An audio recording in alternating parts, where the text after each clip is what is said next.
का खामियाजा अब भुगत रहा है। आप दोनों के पास मैं वापस आऊंगी। एक और बड़ी खबर दे दे दर्शकों को।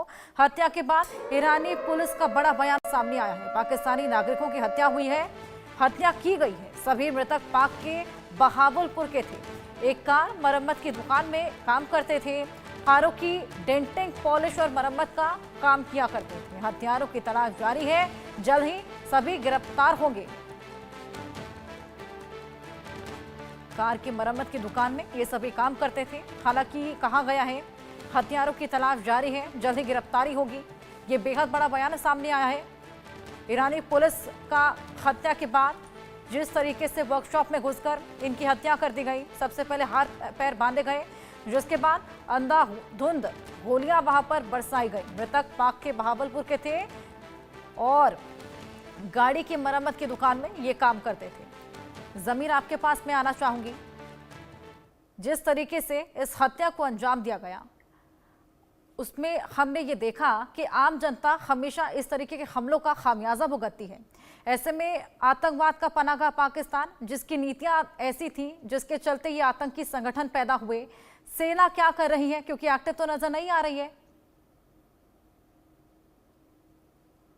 देखिए, बुनियादी तौर पे पाकिस्तान के अंदर जो ऑपरेशंस कर रही है वो तो पाकिस्तानी फौज कर रही है, लेकिन ये खास तौर पे जो अफसोसनाक वाकया हुआ है, अब यहाँ पर पाकिस्तान आर्मी का किरदार नहीं, बल्कि पाकिस्तान की जो पॉलिटिकल गवर्नमेंट है उसके ऊपर जिम्मेदारी है कि किस तरह ईरान के साथ डील करते और इन मासूम लोगों का उसके हवाले से वहां से इंसाफ दिलवाते। जिस दिन ये वाकया हुआ था तो उस दिन हमें इस चीज का खदशा था कि ये सारे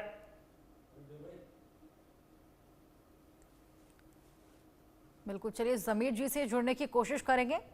टेक्निकल ग्लिच के चलते संपर्क टूट गया है, लेकिन लगातार हम आपको ये बेहद बड़ी खबर बता रहे हैं। जिस तरीके से बीएलए ने यहाँ पर कोहराम मचाया है, जिसके बाद ये तमाम मजदूर जिनको अपनी जान गंवानी पड़ी है इस पूरे कोहराम के बीच।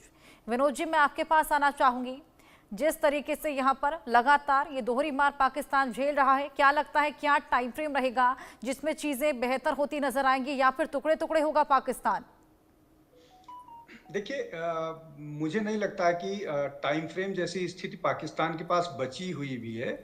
उसका कारण ये है कि आप कई तरह से उलझे हुए हैं। आप इकोनॉमी आपकी टैटर्स में है, बहुत बुरी हालत है आपके अर्थव्यवस्था की। डिफेंस के लिए आपके पास ना आर्म एम्यूनिशंस हैं, आप अपने लोगों को ट्रेनिंग नहीं दे पाते हैं। आप ये सोचिए कि कोई आतंकवादी संगठन आपकी ट्रेन को अगवा कर लेता है और उसमें फौजी हैं, लगभग 150 से 200 फौजी थे, और आप कुछ नहीं कर पाते हैं। ये दिखाता है कि आपके जो लोग हैं, मतलब आप पर्सनल आर्मी पर्सनल्स हैं, वो ट्रेन नहीं थे। अन्यथा ऐसा नहीं हो सकता है कि कोई आतंकवादी संगठन अगवा कर ले उस ट्रेन को जिसमें फौजी हों।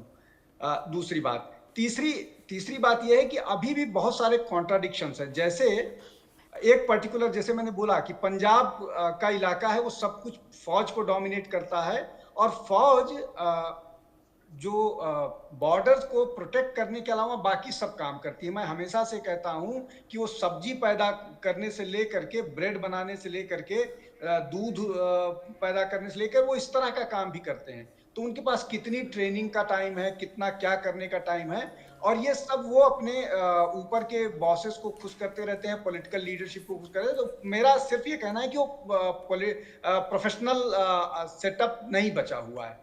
और उसके उसके अलावा जो सबसे महत्वपूर्ण बात होती है कि आप, अगर आपका डेवलपमेंट होता है तो उससे आपकी इकोनॉमी मजबूत होती है। आपका डेवलपमेंट नहीं हो रहा है, आप कर्जे पर, आप भीख पर, आपकी इकोनॉमी या आपका पूरा का पूरा देश चल रहा है। और केवल ये बलूचिस्तान नहीं, सिंध में भी इस तरह की विरोध की आवाजें हैं, और भी जो खैबर पख्तूनवा इलाका है वहां पर भी विरोध की आवाजें हैं। तो आप हर जगह से है, आप जो भारत वाले कश्मीर का हिस्सा है वो आपके वहां पर लोग विरोध कर रहे हैं। तो कोई ऐसा इलाका बचा नहीं है सिवाय आपको छोड़ करके एक वो जो पंजाब वाला इलाका है जो पंजाबियों के जिम्मे है। बाकी हर तरफ से विरोध है, अर्थव्यवस्था चौपट है, आपके पास जो देश का कॉन्सेप्ट होता है वो बचा नहीं हुआ है। तो आपके पास बहुत सारे ऑप्शंस नहीं बचे हुए हैं।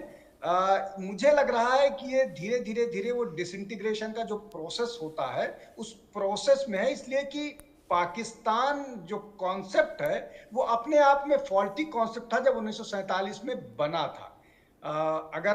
फिर वो बड़ी डिबेट दूसरे तरह की हो जाएगी जब हम ये कहेंगे कि जिस रिलीजन के नाम पर स्टेट बना था, अगर वो रिलीजन के नाम पर स्टैंड करता तो बांग्लादेश नहीं बनता, फिर बलूचिस्तान में विरोध नहीं होता, फिर सिंध में विरोध नहीं होता।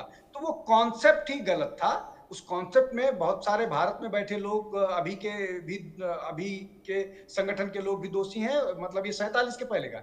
लेकिन कुल मिलाकर के पाकिस्तान जो है वो एक देश के रूप में बचेगा कि नहीं बचेगा, इसको लेकर के मुझे पूरा संदेह है।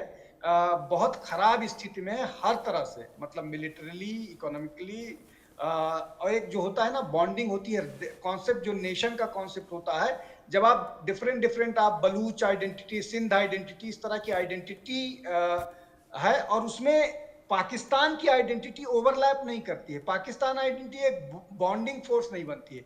ये सबसे बड़ा फैक्टर है हर्षा जी, जो उनको अलग करता है एक दूसरे से। इसलिए बहुत मुश्किल है कि पाकिस्तान कितने दिन पाकिस्तान एज सच सरवाइव कर पाएगा। जी बिल्कुल सर, जिस तरीके से आप बता रहे हैं कि सर्वाइवल बेहद मुश्किल हो गया है, ऐसे में कोई नियर सॉल्यूशन भी समझ नहीं आ पा रहा, तो क्या डायलॉग एक सॉल्यूशन हो सकता है?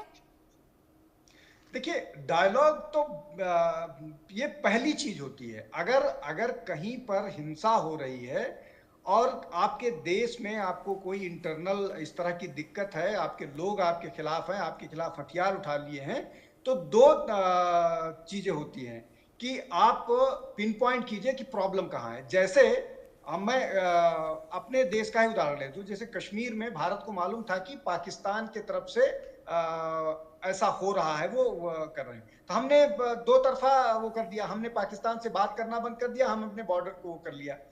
बलूचिस्तान की समस्या क्या है? हमने कश्मीरियों को कॉन्फिडेंस में लिया और कश्मीरी खुश हैं। बलूचिस्तान के साथ दिक्कत यह है कि बलूचिस्तान पहले भी एक अलग देश था और लगभग साल भर के आसपास वो एग्जिस्ट किया था अलग देश के तौर पर, और जिन्ना ने वकील बन करके बात की थी ब्रिटेन से कि हमको अलग इनको देश दिया चाहिए, लेकिन जिन्ना ने बलूचियों के पीठ में छुरा भोंका और वो चीजें सप्रेस करके रखी गई 60-70 साल में। अब उन्होंने इसको पूरे मामले को ग्लोबली भी उठाया है, अंदर भी उठा रहे हैं। फिर मैं एक बात कहूंगा हर्षा जी कि ये जो वायलेंस है वो कोई सोल्यूशन नहीं है, बैठ के बात करनी पड़ेगी और पाकिस्तान के लोगों को, बलूचों को कॉन्फिडेंस में लेकर के उनकी डिमांड को सीरियसली बात करना पड़ेगा। इसके अलावा और कोई सोल्यूशन नहीं है। वो आर्म रेबेलियन को सप्रेस कर पाएंगे नहीं, इसलिए कि उनके पास इतनी क्षमता नहीं बची है कि बिल्कुल वो विनोद जी, देखना होगा डायलॉग की स्थिति बनती है, ये मामला कितना एस्केलेट होता है। बहुत शुक्रिया आपका, बहुत शुक्रिया।